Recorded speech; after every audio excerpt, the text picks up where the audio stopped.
So welcome to this evening's People, Place and Community seminar.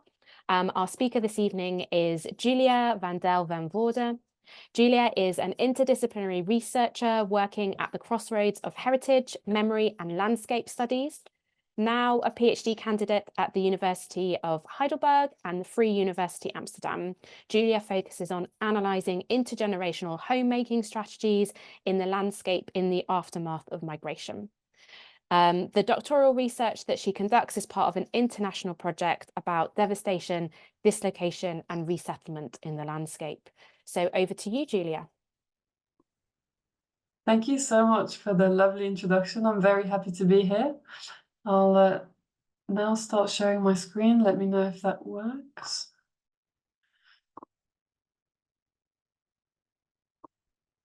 Let's see. Yes, that is working, I think. Brilliant. Yeah, thank you for the introduction, and thank you so much for having me here tonight. I'm very excited to see what discussions come out of this and what questions too. So this is not so much of a paper I'll be presenting today as it is an attempt at a digital walk through the landscape, during which I explore intergenerational homemaking practices after a historic episode of dislocation and relocation in the landscape. I'll be taking the present-day Irish and American Palatine communities in County Limerick as my case study. And this talk actually is based on the PhD research that I've been carrying out for the past year and a half.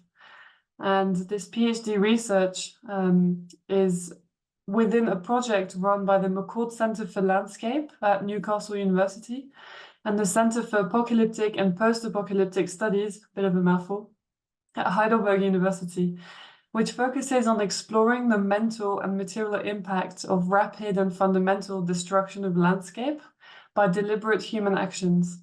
There's different work packages in the project. The first one is still working on finalizing a theoretical framework to better understand concepts of destruction, devastation, and dislocation.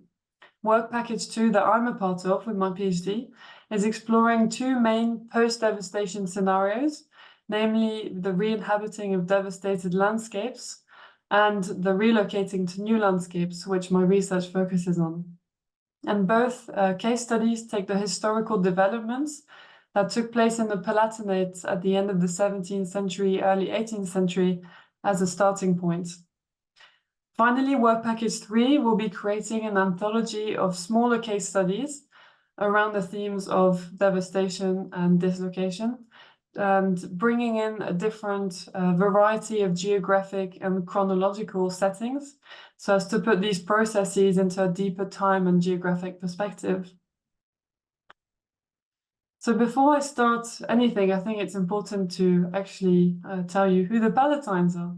So in the context of this paper, the Palatines will be denoting the thousands of people who left their home in the historical region of the Palatinate in Germany, so southwest Germany, in 1709, to start a journey down the Rhine in the hopes of reaching London and eventually the New World. So it was an unprecedented and unorganized mass of migrants born out of particular combination of push factors, such as a very oppressive feudal system, constant and repetitive landscape devastation by the French armies of Louis XIV, and the Great Frost of 1708, as well as a combination of pull factors, mainly at the time the spreading of pamphlets that sold North America as the new Eden and sold Queen Anne's land and colonies as the new paradise. So through the very interested intervention of Queen Anne of England, thousands of Palatines would eventually be shipped to Ireland and North America. And so this initial messy group, let's say, of people from southwest Germany were divided into two groups in London, and these two groups had very different destinies. The first was placed on the estates of Protestant landowners in County Limerick, mostly in Ireland. And the most successful settlement was that of Thomas Southwell around Rathkeale. They were relatively stable settlements, but as with the rest of Ireland, they rapidly had a large and long tradition of emigration because of increased rents, for example, in the 1760s, and a general lack of space for lateral expansion, leading to dramatic subdivision of plots and the impossibility for upcoming generations to survive and create a good livelihood for themselves. After Philip Embry and Barbara Heck famously emigrated to North America, a steady flow of Irish Palatine migration was also created, emphasizing this trend. On the other hand, the story of the American Palatines, so the Palatines who were shipped directly from London to New York in North America, their story is a little more complicated. So originally, these Palatines were brought over to take part in a tar production scheme along the Hudson River. And after 2 years only, the scheme actually failed. The governor went bankrupt. And so the Palatines were left to fend for themselves. The group actually split up after the failure of the tar production scheme, some choosing the security of renting land nearby, so staying along the Hudson, and others deciding to pursue their original dream of land ownership, going up to the Schoharie and Mohawk River valleys, offshoots of the Hudson, where they would eventually gain access to land ownership, but sometimes 20 years after their arrival in America. Before I start my digital walk through the landscape, let's call it this evening, I first want to go over the theoretical framework that I've been working on and working with during this time, and explaining to you what I mean by home and the different aspects of it. So in my understanding, I've divided the concept of home in 3 different categories, let's say. So topographic familiarity, practice continuity, and social situatedness. On this graph, you can see that the circles are of equal size, but that does not necessarily have to be the case. These circles could be of varying sizes, because indeed we do not necessarily move to places where, for example, the topography is instantly familiar or comfortable to us. We do not necessarily move to a place where there's the opportunities to continue certain homemaking practices that we're used to, or we don't necessarily move to a place where all our friends and family are located, or there's a pre-existing community where we would feel already situated within. As a consequence, the initial homemaking processes upon arrival in a new place are often more focused on maybe 1 or 2 of the 3 aspects, depending on the circumstances that we find ourselves in as migrants. It is also important to note here that homemaking, and by extension feeling at home, does not necessitate the union and the equal union of the 3 aspects. However, all homemaking tends to be directed towards the ideal of home, in which we unite these 3 aspects in our rooting in a new place.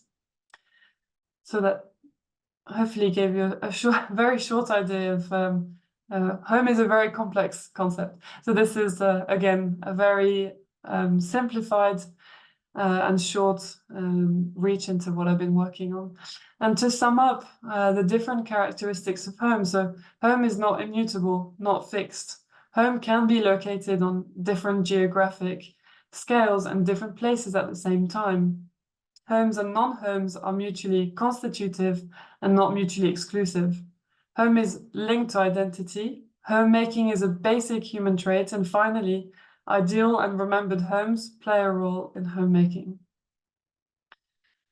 Now, a final step before getting into my walk. I've created a bit of suspense here, I think, without meaning to. I just thought it was important to make a couple of remarks on the importance of walking through the landscape and experiencing the landscape when doing research about communities, and especially migrant communities. So landscapes are relatively obscure and complex. It's not possible to simply read them because there's so many layers of meaning imprinted on the landscape, and they're constantly in flux. However, walking through the landscape and being arrested by its unexpectedness and the unexpected physicalities that can come up during a walk through the landscape allows for new questions to come up, and therefore more complexity and multivocality to enter one's work. although the landscapes of Limerick and New York did share some small similarities with the Palatinate, such as the presence of hills of varying sizes, rivers, the Palatine migrants were nevertheless faced with unexpected topography, climate, and socio-political context, which all had an impact on the possibilities they had, opportunities to recreate the three aspects of home that I've just mentioned. So the first two sets of materialities that I want to go over. And again, this digital walk through the landscape is organized through some of the landscape elements that the custodians and members and descendants of the Palatine community in Ireland and the US perceived as Palatine and proper to their community. So that's how I chose to organize this walk through the landscape today. So the two first sets of materialities that I want to share with you are based on around agricultural landscapes. So in 1709, the Palatines, actually the Palatines who left the southwest of Germany, were predominantly farmers, husbandmen, and vine dressers. They left because their farming opportunities were being compromised by an oppressive feudal system of land division and inheritance, as well as the instability caused by constant crossfire of wars in Europe. In short, they left in the hopes of securing a more stable and independent future for their offspring. Looking at the current landscape, we see that the reason why they left had a huge impact on the development of the community itself. And as a result, a large part of the present-day Irish and American Palatines still view themselves as part of the farming community. Not everyone has remained in farming, but even those who haven't retain a very strong connection to the practices, materiality, and identity that comes with such farming and agricultural landscapes. And in my contact with these communities, I noticed two major ways, let's say, of creating a sense of practice continuity. So the first is by actually continuing to work on the same land as your ancestors, continuing certain practices. And the other is by keeping the memory of these former practices alive by surrounding oneself with historic agricultural objects. Here we start in Ireland, the green, lush landscapes of County Limerick in Ireland. And the Palatines, as I mentioned, were a very strong, stable farming community and largely kept working on the land of their ancestors for the decades after their arrival. However, there have been changes in the type of farming that they've carried out over time. Originally, when they arrived, they were brought in by Thomas Southwell to contribute to the flax production and linen industry at the time, so early 18th century. And gradually they turned to dairy farming, and today that is the predominant type of farming that they carry out in the landscape. There was also, in parallel to this farming, there was a practice of keeping lush kitchen gardens, mostly for private consumption, actually, until very recently. So the two top photographs that you can see are very striking examples of unfortunately, the gradual disappearance of these kitchen gardens. So these walled gardens, which once housed lush fruit trees and vegetable patches, are now being encroached on by expanding dairy farms. This narrative of industriousness that I came across when talking about these kitchen gardens and these agricultural practices is still very present in the minds of the Irish Palatine community. And for them, it is something that has historically set them apart from their Irish neighbours, not the least because, and that's an example that they often gave that was very strong, that thanks to their varied kitchen gardens, they were able to withstand the Great Famine in the mid-19th century with a little more resilience. And I think that is very telling of exactly the sense of difference that these agricultural practices and kitchen gardens symbolized for them. So I think as a reaction to the relatively recent disappearance of certain agricultural practices and the kitchen gardens, some members of the community have taken the care to safeguard certain historic agricultural tools or artifacts and integrated them in their day-to-day domestic landscapes, predominantly around their households. And here we have a really lovely example of that with the pictures, the picture to the very left and at the bottom, tools which were used to break up the earth and flatten it. So that some of the practices are no longer here, the materiality of these objects and their sheer presence in the landscape still encapsulates the same stories of Palatine innovation, industriousness, as the farming practices that we still have. So now onto a very different landscape, as you can see. Now we are in America. I'm trying to make this as much of a walk through the landscape as possible, but as you see, this is showing perhaps the limits of our digital age and highlighting the importance of actually going there, if possible. So for the American Palatine communities, we also notice a large continuity in agricultural practices. So originally when they arrived, they were more subsistence farmers for the first 100 years, let's say. Then in the course of the 19th century, the American Palatines started to cultivate cash crops such as wheat or hops, and then increasingly diversified their farming, started to get into dairy products, for example, and meat for market production. In some cases, there was even further diversification through apples and cider, and even in some cases, tourism. So you can see, so the three bottom pictures are these so-called Dutch barns that I came across quite constantly when I was visiting the landscapes of the Hudson, Schoharie, and Mohawk river valleys. And these Dutch barns have been a constant on Palatine farms over the centuries. They are defined by a steep gable roof and an H-shaped network of internal beams that created a division between the side aisles used to keep cattle and the central parts used for threshing. Although the invention of the Dutch barn predates the arrival of the Palatines, they adopted them very consistently, and therefore the Palatines contributed to the vast spreading of Dutch barns along the Hudson, Schoharie, and Mohawk river valleys, therefore starting this association between Dutch barns and Germanness, funnily enough. Just like in Ireland, agricultural practices are still used today as a way to differentiate oneself from one's neighbors. A family legacy of continuous farming in the region is a great source of pride for many members of the American Palatine community. Not necessarily because these farming practices are specific to the Palatines, like it was the case in Ireland, but more because they usually give an indication, or are thought to give an indication, on how far you can retrace your ancestry to. Unlike Ireland, the USA is built on a great tradition of immigration, which means that most of the population is made up of people who usually can trace multiple migrant origins, making people with some Palatine heritage less distinctive than in Ireland.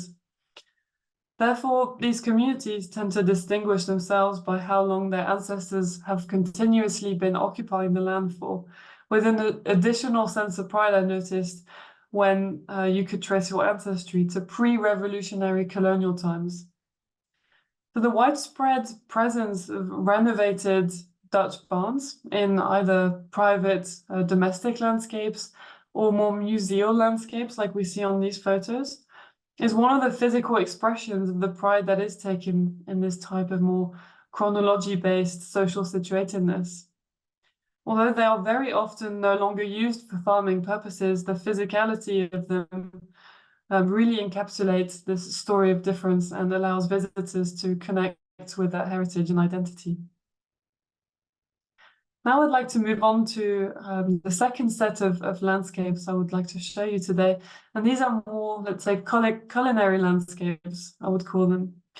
So at the time that the Palatines left in 1709, the Palatinate and southwest Germany in general were seen as really fertile riverlands, seen as idyllic Arcadian landscapes on the same level as northern Italy or Catalonia, where everything just grew and everything was possible. So there were many culinary traditions that the Palatines would have carried with them, at the very least in memory, on their journeys to a better life. with wine and cider making as flagship examples. It will be interesting again to make a comparison between the Irish and American culinary landscapes I've come across, because that just really shows the influence of national context as well as local climates in the recreating of home practices after migration. Again, starting with Ireland, coming back to the green. So when they arrived, the Palatines were actually one of the first people to plant extensive orchards and produce cider in the county of Limerick, partially in large part actually due to the fact that they benefited from relatively preferential treatment from their landlords and got longer leases, for example, and more flexibility, allowing them to recreate longer term practices, let's say. Nowadays, the frequency and purpose of cider production has changed. The production of consumption of cider that once was a more day-to-day domestic practice has now become a symbolic and festive one.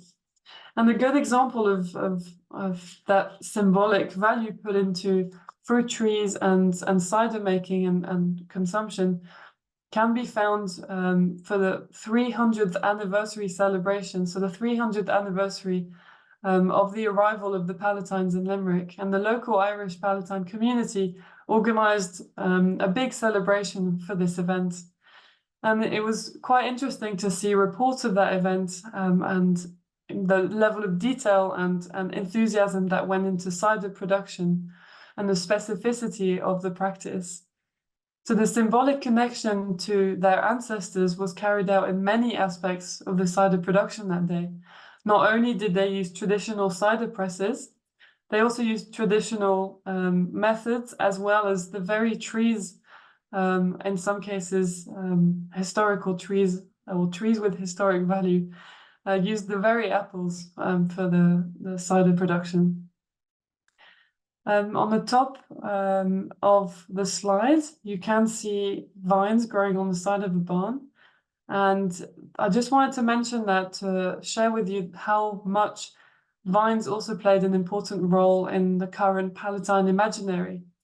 So although they had to discontinue this practice of winemaking when the community arrived in 1709, 1710, due to weather conditions in Ireland, the community still maintains a strong connection to wine, especially during visits that they've undertaken to their ancestral home in the Palatinate.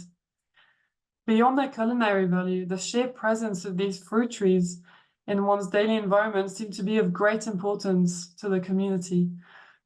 And, you know, all these photographs that you see on these slides were taken in different Irish Palatine gardens. And the one photo, bottom right, is even a descendant of the original pear tree that stood there, that has been standing there since the early 18th century. So once again, the value of not only the practice that comes out of the tree, but also its very physicality. Now, again, jumping back and forth between the US. So to my knowledge, no culinary practices, or hardly any culinary practices, were continuously transmitted through the generations within American Palatine families, like it has been the case in Ireland. And this is still an ongoing hypothesis that I've constructed, but I think it's partially due to what seemed like a period of collective amnesia that started in the mid-19th century up until the late 20th century, or even up until today in some cases. There's several potential reasons why that might be the case. One of them could be a potential post-revolutionary will to assimilate rather than assert difference through Germanness. Another factor could be the frontier mentality of looking towards the future rather than the past. At the time of the Palatine's arrival along the Hudson, Mohawk and Schoharie, many of these areas were at the very frontier. A third factor could be the early 19th century efforts that were made to anglicize German-speaking communities throughout the US through a change in the education system. So many reasons for this discontinuity, let's say, both in memory and in practice, homemaking practices. However, many Palatine heritage sites, some of which you can see on this slide, in particular renovated historic Palatine farmsteads, there's been a lot of research into 18th century day-to-day practices, in particular culinary practices. And as a result, some of the equipment that they would have used has been reconstructed. Two examples of that practice. First of all, the outdoor baking ovens made of clay that you can see on two of the photographs that were very common in the 18th century to bake bread. So there were no indoor wood stoves yet, and clay was easily accessible. So it was very easy to make these structures in rural or remote areas like the frontier. And they were very quick to build upon arrival. Another feature that is often reconstructed in Palatine properties is the jambless fireplace.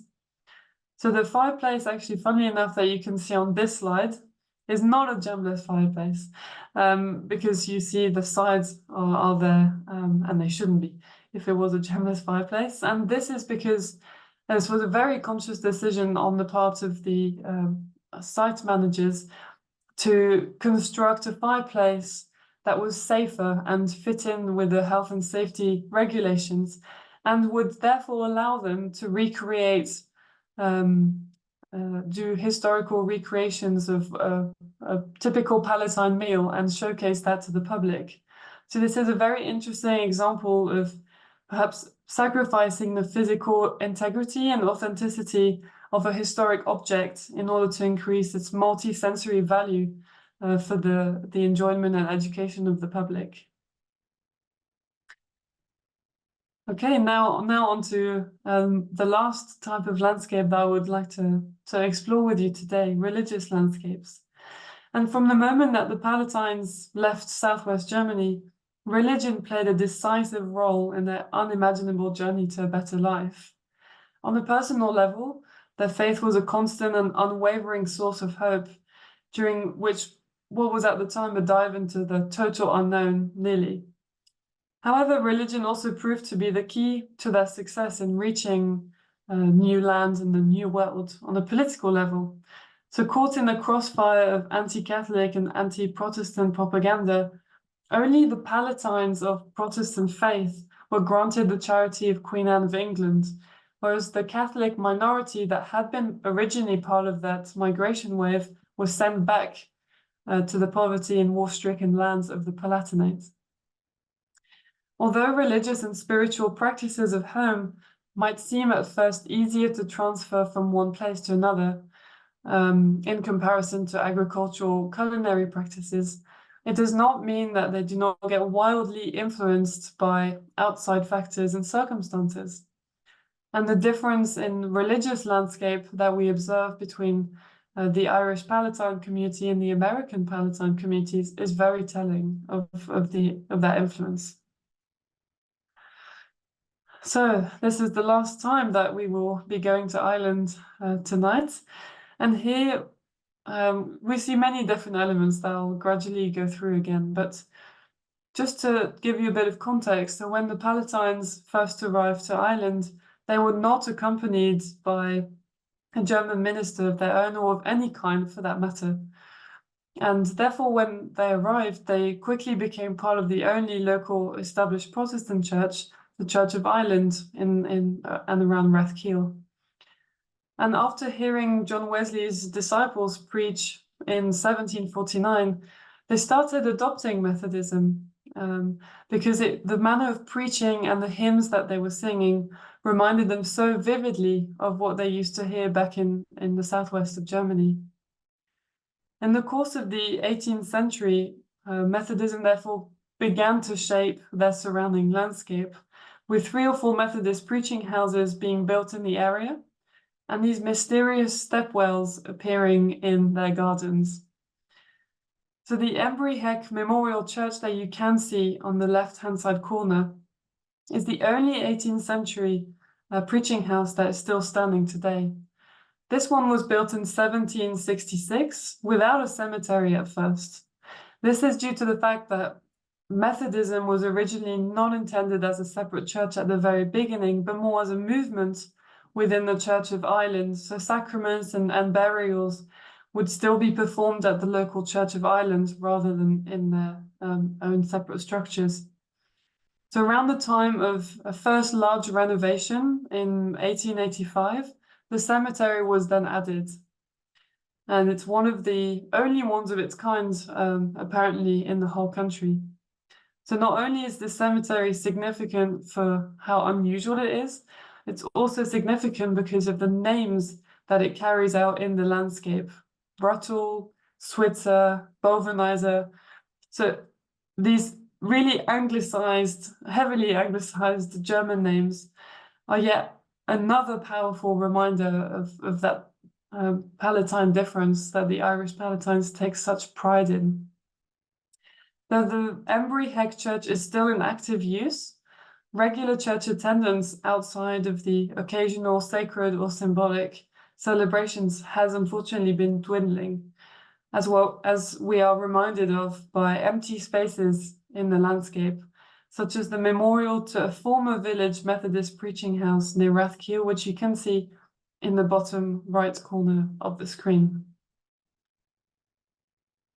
Now, again, coming back to the US, and this is a very different situation and a very different set of opportunities that the American Palatines were dealt with upon their arrival in the New World.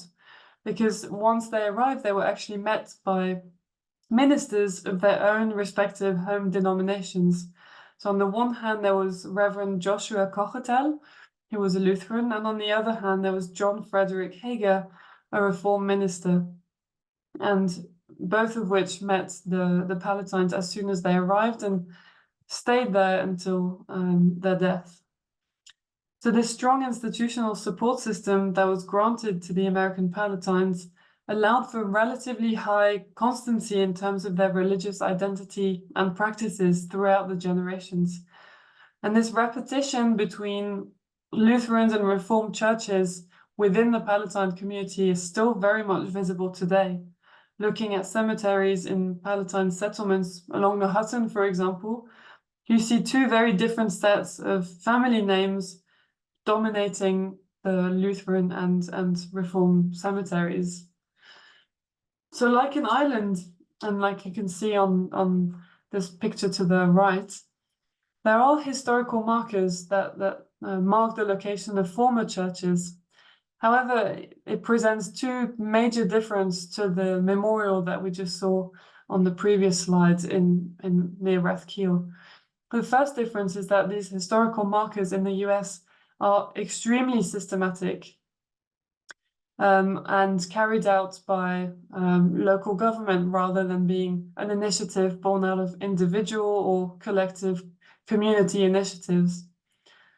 And the second difference would be that in this case, the markers actually do not denote a site that has completely disappeared, but that has simply moved through the landscape. And that's something I found really striking as I was walking through the landscapes in the Hudson, Schoharie, and Mohawk valleys. And yeah, again, why would they do that if the church still exists elsewhere? I think partially it has to do with the fascination for this older, maybe pre-revolutionary and colonial heritage.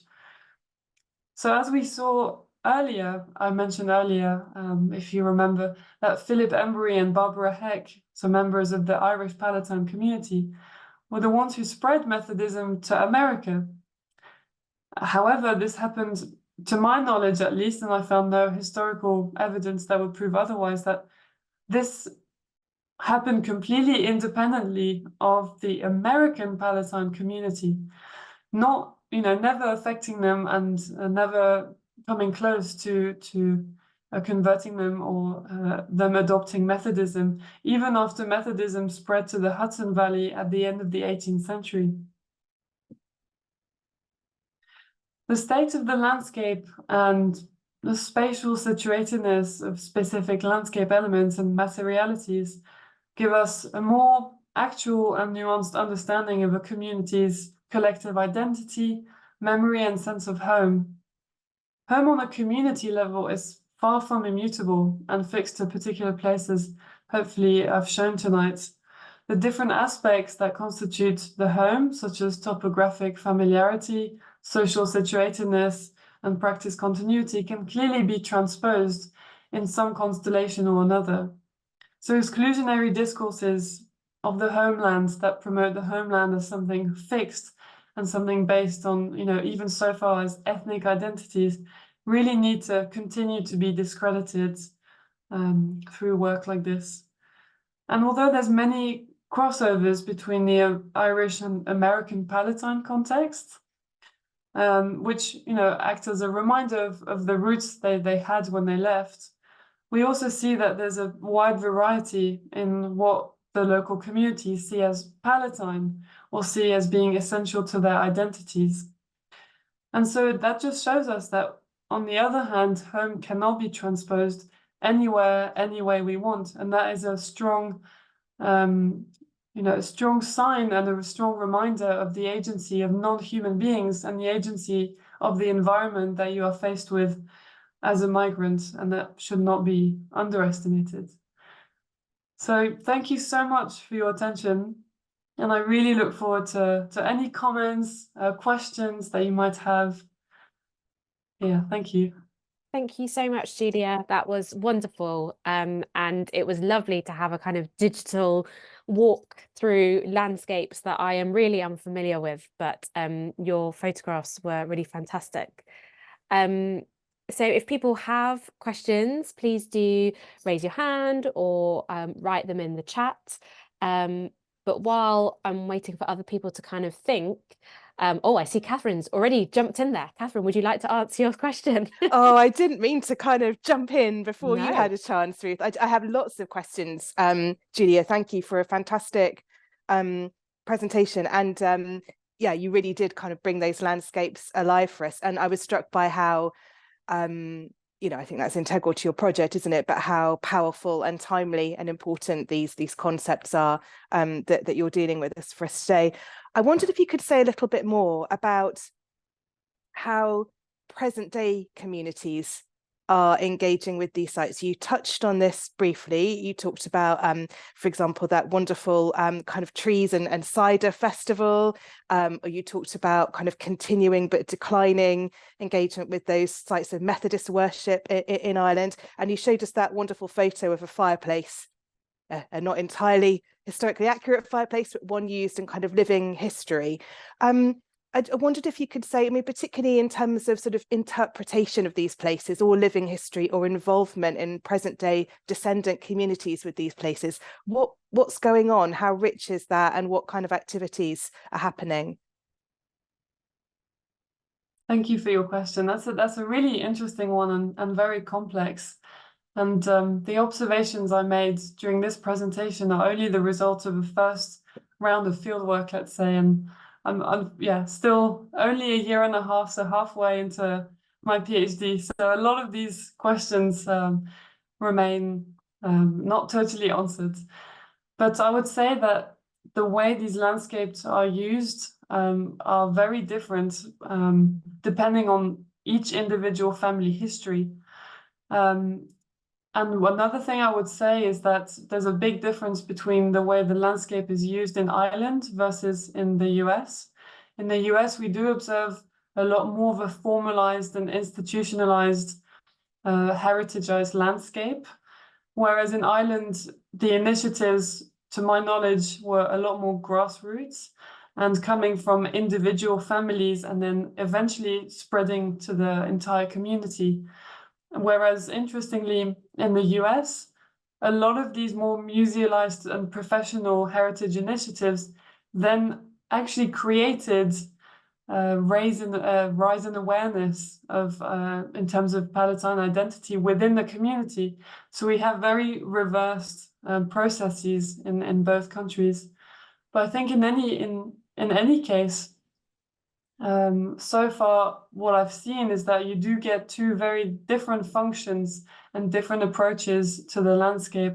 On the one hand, this idea of continuing practices and this strong continuity with the ancestral practices, and on the other hand, this more memory-based approach, more story-based approach, and reconstructing that through objects. That was a very, a common pattern that I found in both communities. So both individually and collectively, there's a lot of different ways of dealing with that landscape. Yeah, sure. That's a really fascinating comparison, Julia, and particularly that contrast between what you're characterizing as quite a grassroots movement or grassroots activities, sort of cohering that as a movement in Ireland, and perhaps a more kind of professionalized, heritageified, top-down approach in the US that is then enabling people to kind of rediscover their identity. Yes. Really fascinating. Thank you. Thanks. Great. Ali, you had your hand up next. Would you like to ask your questions? Yes. Just to kind of echo what Catherine said, that was a fantastic talk. Really, really enjoyed that, especially since I just got back from Albany. So it's kind of like knowing some of the things you just said. So that was pretty cool. My question is very much about the US, which is, surprise, surprise. When the Palatines migrated over, we had the Revolutionary War and the Civil War. That area boomed in migration, and tons of cultures sort of made it their home. And there's like this amalgamation of the kitchen gardens, the agricultural, everything else. And I was wondering how, specifically after the Civil War, that idea of home changed for the Palatines. Did any of the new migrants that came over sort of settled within those valleys as well? Did they have any impact on how people who had lived there for a while, or maybe even some of the newcomers, did they have an impact on how they viewed that area as home, or did some of the practices change and sort of adopt these new cultures? Thanks for your question. That's also a really interesting one, and very cool that you were in Albany not too long ago. There's several different elements to that, I would say. And first of all, starting with a preconception of the Palatine history that often comes up, the preconceived idea that this group of Palatines arrived in America and formed a single migration movement. And then, I actually wasn't aware that there was a constant trickling of migration from the Southwest Germany in the decades after the let's say, original Palatines arrived. So there was no such harsh division between the Palatines who came over in 1709 and Germany. In that sense, it remained very connected. They also remained connected to the people from Southwest Germany, who then later on, rather than going through New York to migrate to America, went through Philadelphia and then ended up in Pennsylvania. So I think that's important to keep in mind when dealing with these questions, that it was never isolated, that there were communication methods between these different communities. I would say that after the revolution, the American Revolution, there was definitely a shift, I would say, in identity towards more assimilation and not so much a cultivation of Germanness. That is something that I've noticed a lot. And for example, there's quite a big difference between how German identities were sustained between the Lutheran and the Reformed congregations. And you do find in the Reformed congregations that there was, because of this trickling of migrants, a bigger renewal and sustenance of the language, the use of German, and therefore the Germanness. So yeah, a very big variety of factors. And mentioning the Civil War, I think by that time the Palatines had already assimilated a lot and forgotten a large part of their identity, as I was mentioning earlier.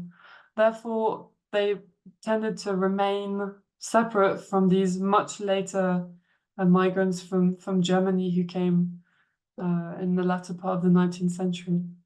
Did that answer your question? Yeah, no, it did. I'm doing something quite similar-ish for the medieval. So yeah, that Great. kind of sparked a few things for me, but thank you. Great, thank you so much.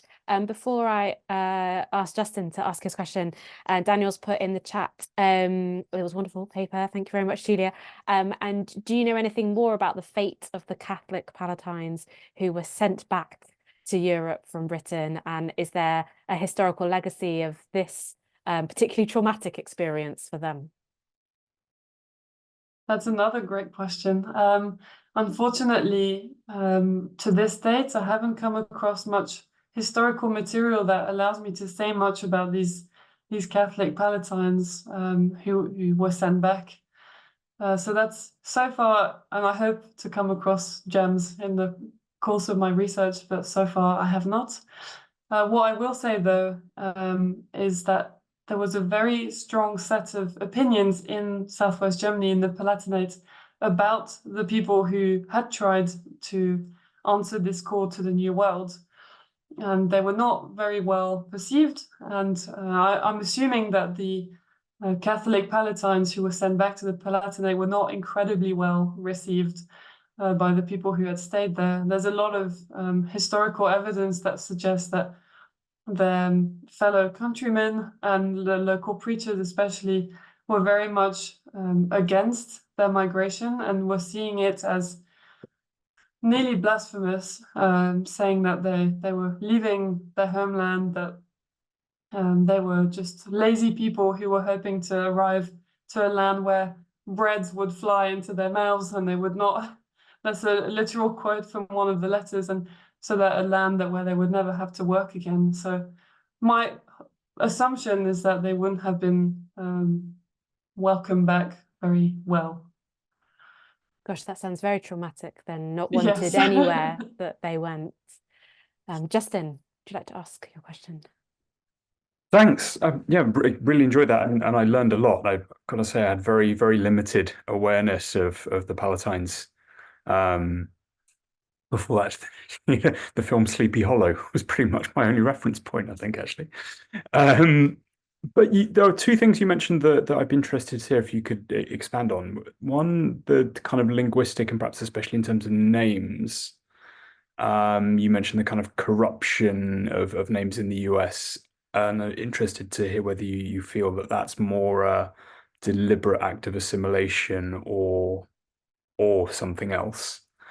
And I think especially in relation to Ireland, so this is a separate point or question, you sort of referred to advantageous conditions, rents, regulations, things like that. It made me think of the situation for Huguenots in 16th, 17th century England, and being given particular exemptions from civic tolls and civic duties and things, which, so in the case of places like Colchester, kind of endured for centuries and gave members of that community a financially advantageous status that gave them a reason, I think, they maintained a very sort of defined and walled identity within those towns and cities for a surprisingly long time.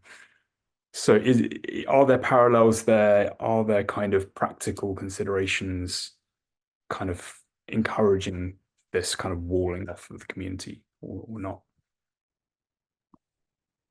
Thank you so much for your questions. I'll first come back to your first question about the names. And so yeah, as I mentioned, there was a heavy anglicization of family names. And to my knowledge, this first originated actually in London. So the Palatines traveled down the Rhine after hearing the rumors that Queen Anne was granting land in the New World. And so they arrived in London and were put in makeshift camps for actually quite a long time. I think it was about 9 months in very poor conditions. And within these 9 months, their presence was recorded, lists were made, lists with their names, exact place of origin, occupation, age, etc., which, is a great historical source. And on these lists, we already see a heavy anglicization of names. So my assumption is that a lot of that came from the British authorities that they were dealing with upon arrival. So even way before they arrived in Ireland and North America, the names would have been changed. And also another thing we notice is that there's many different spellings of each family name that then develop in Ireland and North America. So I think that also shows that people were more flexible perhaps with the spelling of their names, or that again the local authorities on site were didn't care about the exact spelling. So that's to answer your first question. And your second question was about the preferential treatment that they received especially on the Irish estates, because the American Palatines were not dealt a particularly favorable hand. So that only concerns the Irish Palatines. And it's true that they did receive quite an advantageous treatment in comparison to the Irish Catholics. But that also didn't last very long. There was a shift in rental agreements and leases in the 1760s that I mentioned earlier, after which there was a massive bleeding out of these Irish Palatine communities, oftentimes towards Canada and North America. So that these initial efforts to keep the population in and maintain that Protestant presence in the Irish countryside, proved to be didn't last that long. And it's interesting that you mentioned the Huguenots, because that's a comparison that's often made, the comparison between the Palatines and the Huguenots also in Ireland. And there was some slight contact and crossover between the two communities. And interestingly, in Ireland, at least that's what I heard from the researchers and descendants I met up with, there's a lot more awareness of Huguenot ancestry than Palatine ancestry, and a lot more pride in it. And the Huguenots and the Palatines, though they're often compared, had very different backgrounds. Palatines, as I mentioned, were more farmers and vine dressers, and Huguenots were oftentimes also craftsmen, so slightly more highly regarded within the social hierarchy at the time. Thank you. I can see the hand that's raised, but I'm just going to read a couple of the questions out in the chat first. Dorothy's just said, thank you for a great talk. And she said the names are so readily identifiable here in Ireland, and yet their history remains unknown by so many. And it's particularly topical at the moment. And she said, years ago, I acquired a collection of Palatine recipes via the Rathkeel website. So thanks again. And she says she's looking forward to the monograph. So there's a challenge for you. And Sharon asks, have you seen any comparison on the Germania colony and the New Bern colony with New York and Ireland? I was unaware of New York and Ireland. I'm just pulling up that question in the chat, actually, because I'm not sure I understood it correctly. It's from Sharon Cheatwood. Oh, I see. Yeah. No, actually, I can't see it. Would you mind repeating it? Sorry. She says, have you seen any comparison on the Germania colony and the New Bern colony with New York and Ireland? Unfortunately, I'm not sure what that person is referring to. Maybe it's an issue in... Sharon, would you like to ask the question yourself? You can unmute yourself if you'd like. Thank you. Sorry about that. In the meantime, Christiana, Sharon's, there you go. Sharon, would you like to ask your question? Yes, and my apologies, just in case my dogs bark. But yes, I was curious in regards to the Germana colony that their arrival was 1714. They were headed to Pennsylvania, but there was a storm and they ended up in Spotsylvania, Virginia. And then the other group was the in the New Bern colony, and I'm just learning about that one. I found researchers who are trying to recreate the history of the New Bern colonists, and I was just curious about the colonies because this is the first time I'm learning about Ireland colony and also New York. So thank you. Thank you so much. Yeah, I actually I haven't heard or come across the colonies that you mentioned very much, unfortunately. So I'm not able to comment on that and to give you much more information on it. But I've written it down, and will definitely keep in mind, whether there was any contact or crossovers with these colonies. So thank you. Thank you. So yes, Christiana has said, thank you, very interesting. Was there much intermarriage between Irish and Palatine people and New York, between Palatine and other groups? Did that affect their identity? And also, did the two Palatine communities stay in touch? That's a really good question as well. So as I mentioned earlier, to my knowledge, there was not much, if at all, any contact between the Irish Palatines and the American Palatines. And one of the main reasons for that is that the Irish Palatines ended up mostly in Canada, because a lot of the Irish Palatines were loyalists, so supported the crown. And when they emigrated to North America, they held this allegiance with them.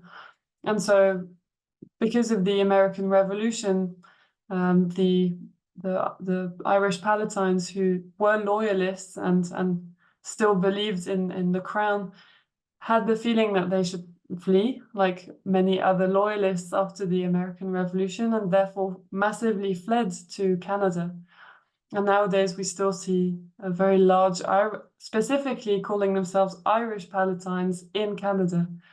So yeah, I think the two did stay very separate, the two main groups. However, there were intermarriages between each Palatine community and their neighbors. So in Ireland, we do see that mostly the Irish Palatines married amongst themselves, and there were exceptions, of course, to this rule, but that gradually intermarriages did occur, and with that the German language, for example, was less and less used in the course of the 19th century. In terms of the American Palatines, this is still something I'm trying to figure out, because actually the records are difficult to track down. The American Palatine communities are quite spread out geographically, and during the Revolution, many sources were destroyed, etc. But anyway, I'm still trying to figure out the exact details of their relationship with the other inhabitants. So we had the English, the Dutch, and the Native Americans. And there's a lot of documentation on the relationship between the American Palatines and the Native Americans. I'm not going to go into it, but that's a very interesting topic to read about if you have time. In terms of their relationship to the British, very quickly the American Palatines wanted to emancipate themselves from any kind of authority, and that included obviously the crown. Therefore, we don't see much contact between the two groups at all.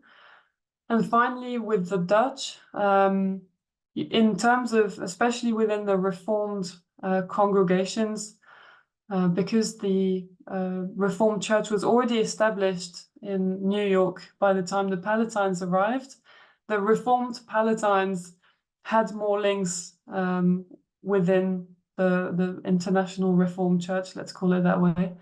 And so you do see some links between Palatines and the Dutch. However, again, very limited, and that takes decades to change, and mostly, all the way into the late 19th century. So yeah, I think that the main reason behind that might be also the difference in social status. that between the Palatines who came as farmers and who stayed sustenance farmers for a long time and had not much of a desire to be businessmen, whereas the Dutch were really coming and staying in America, at least in that region, in the mindset of more business expansion, etc. So there was a very big difference in status that might explain why at the beginning and the first few decades there was not that many intermarriages, to my knowledge, between the different groups. Wow, fascinating. And so much for you to think about in terms of all these different relationships that they were having. I can see a raised hand. Would you like to unmute yourself and ask your question? Thank you. Can you hear me? Yes, yes, we can. Two small questions. First is, you mentioned in the case of the Irish community that, of course, they were, to start with, they were members of they were part of the Protestant ascendancy on a very junior level, but that changed, in effect, their economic situation changed in the 1760s because of changes in leases. Was the motive for that purely, as far as you can tell from the landlord's records, was that purely economic motive, or was it some religious, switch towards the favouring Catholics or whatever? And the other little question is, it's interesting they seem to have avoided, I mean, at Irish independence, some Protestant communities in the south were, well, in effect, driven out, whereas others were perfectly all right. And it's interesting that this group seemed to have survived. So they got on well with their Catholic neighbours, I take it. Can you comment on either of those? Yes, thank you so much for your questions. Again, really, I'm so happy with the questions that I've been getting tonight. Very interesting. So the first one you mentioned was about, again, the reasons behind this shift in treatment in the 1760s. And to my knowledge, again, it seemed more to be born out of economic concerns. I haven't looked into it that deeply, so I can't give you too much detail on that. That's one of the things that I want to keep researching, is understanding exactly more about the relationship between the Palatines and their landlords, and also this difference in treatment with their Irish Catholic neighbours. To my knowledge, it is predominantly economic. These changes in rental agreements and leases affected, yes, mostly the Palatines, because up until then they had slightly preferential treatment, but I think it was just a leveling of treatment rather than a shift in mentality. And I'm not sure that was related to religion.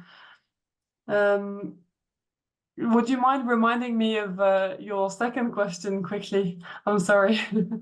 Were they well integrated by the time of Irish independence in the 1920s?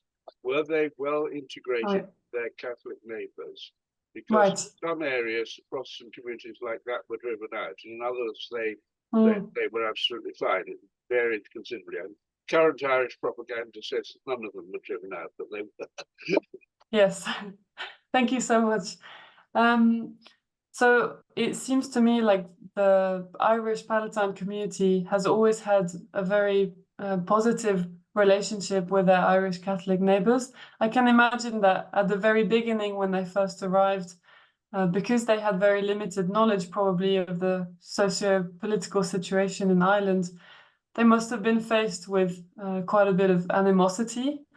Also because of what the Irish Palatine stood for in terms of religion at the time. I can imagine that was slightly conflictual. I have come across a couple of records of violence between the two groups, but that remains very early on, more in mid 18th century, I would say. And as to the rest of the relationship, I do think that it was mostly peaceful. Again, there were some intermarriages, and today, I think it's very clear the kind of relationship that they have. What I found, again, I mentioned that earlier, one of the things in this history of their relationship that I found very interesting was the story of the famine. Because the famine, like in most parts of Ireland, but in particular County Limerick, affected the population so much, and you see these landscapes of trauma and destruction still nowadays. However, the Irish Palatines were very adamant in explaining to me that they were not particularly affected by the famine. If anything, they were thriving economically during the famine because their gardens were doing so well, and so on. However, there was so many anecdotes and evidence that showed that during this period of extreme hardship for the Irish Catholics, the Palatines did a lot of gave them a lot of help, both in terms of food donations or jobs, etc. So I think, and again, this is a hypothesis, this might have been a turning point, solidifying this closer relationship that they were cultivating. So steering away from the original, more perhaps conflictual relationship that they might have had upon arrival in the early 18th century. Thank you very much. That's a very full and interesting answer after a very interesting talk. Thank you so much. Thank you. Thank you, Julia. So currently there are no more questions in the chat or raised hands. So I have a kind of a much more general question that I want to ask about your kind of methodology, really, because you took us on this sort of digital walk through the landscape and were kind of encouraging us to get into the landscape and to think about the landscape. And so I just kind of wondered if you could talk us through how you do that and, you know, what you're looking for. You were talking about presences and absences, and you were talking a lot about materiality and also these kind of ideas about the kind of agency of the environment on the way that people live. So what sort of things are you looking for and thinking about, and yeah, how are you thinking about the landscape as you walk through it? Yeah, that's a great question. I think a big part of it was actually following quite an iterative approach to the landscape.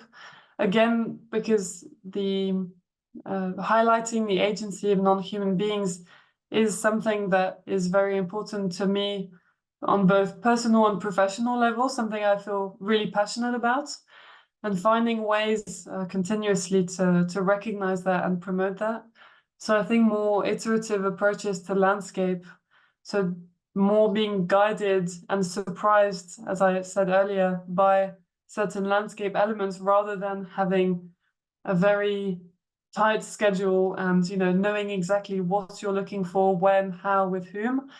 And again, as a researcher, especially with such a limited amount of time, that's a practice that sometimes comes with its challenges, obviously.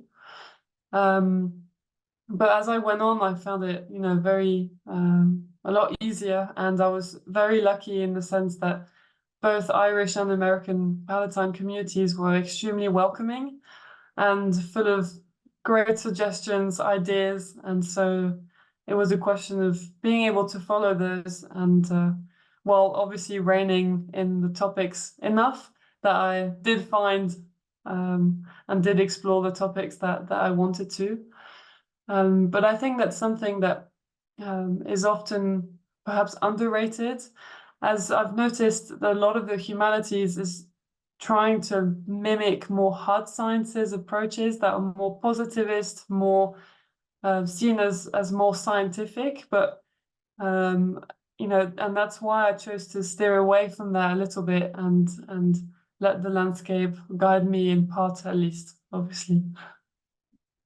Thank you. I think that's absolutely fascinating. And as someone who's worked in geography departments where this real confliction of how you study the landscape and whether you're using a kind of scientific approach or a more sort of being led by an experiential engagement with the landscape, it's a challenge and something to think about, especially within those constraints of time and money. I think just, can I add something else that I've just thought about on the same topic?